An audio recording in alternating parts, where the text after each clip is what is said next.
Okay, Lindsay, it looks like we're on and recording.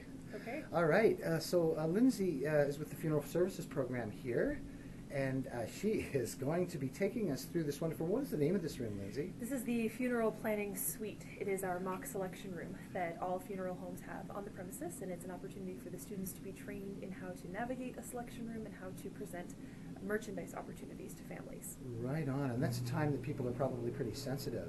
Yes. So you must take a lot of skills training to navigate Yes. a business transaction that needs to happen in a time when people might be all over the place. Yes, we like to allow, the second year of the program is an internship opportunity, so we like to allow most of the individual establishments to focus in on the business aspect of how to present merchandise and within their personal establishment structure, but this is an opportunity to discuss the merchandise and how it might positively impact a family. So an opportunity for the students to get familiar with what products are available and how to best utilize them for specific family needs.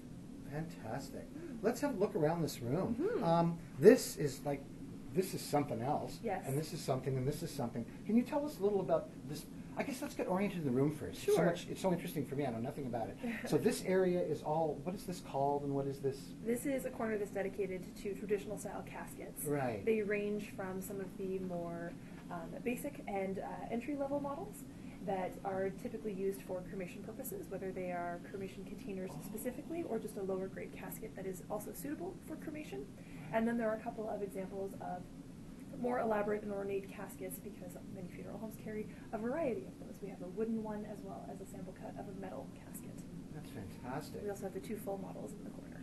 Can you just, because our viewers can see Sure. anywhere you want. I can walk over there too. Okay, I think that we might not pick up your audio from there. Okay. So we can, let's relocate the camera. Hey everybody, we're relocating the camera so you can have a different look. Okay. And we can stay close to the mic. Great. All right, show us about this, Lindsay. Yes, so these are the two full-size casket models. They're not models, pardon me. They're Full-size beautiful. caskets that the students can interact with. The lower casket is an environmentally friendly casket. It's made without any synthetic products or any animal resins or any metal parts, so it's completely biodegradable.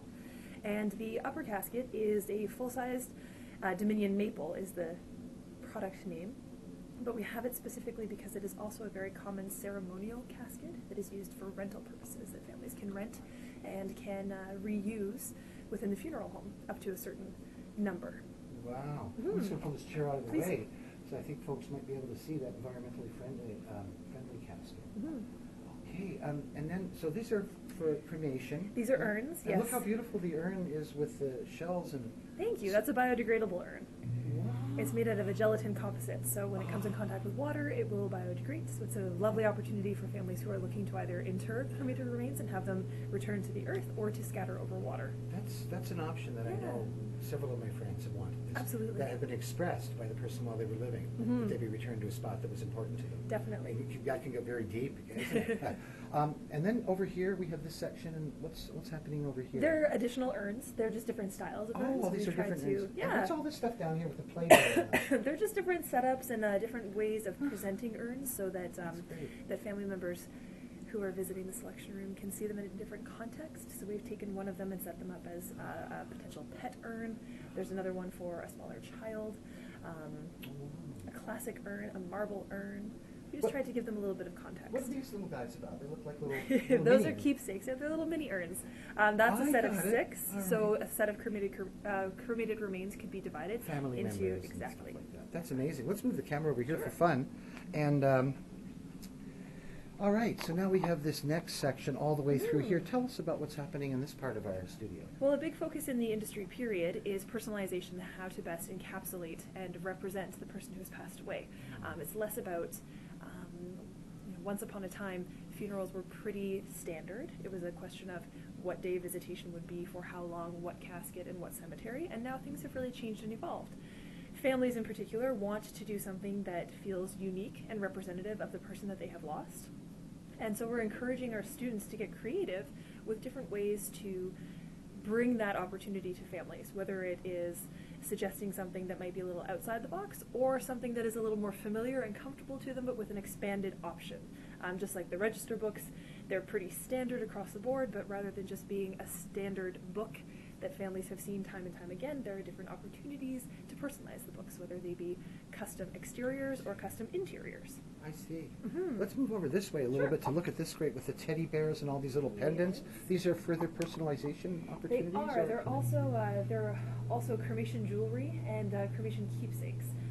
The jewelry in particular can be made either with a portion of cremated remains, or oftentimes a fingerprint or another personal memento, whether it be a lock of hair. There are some lockets here that we love that can incorporate material as well. So we've had families who have selected them and had a piece of cloth from like a wedding dress or a particularly significant garment put into it to be worn around the neck or wherever it is that they would like. The comfort cups in particular are a keepsake urn. It's a little teddy bear that has a pocket on the inside where you can either put a piece of cremated remains, you can cut a lock of hair, you can put a locket inside of it, or you can fill it with anything else personal, and it's a huggable urn. Yeah. Emotional connection you can make. It's great. It's wonderful for Wow.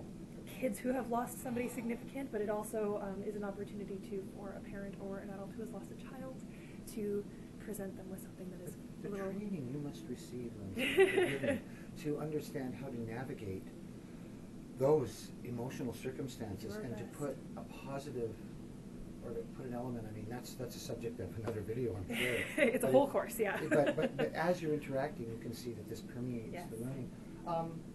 This is quite amazing. At the very end, Mhm. what does that look like?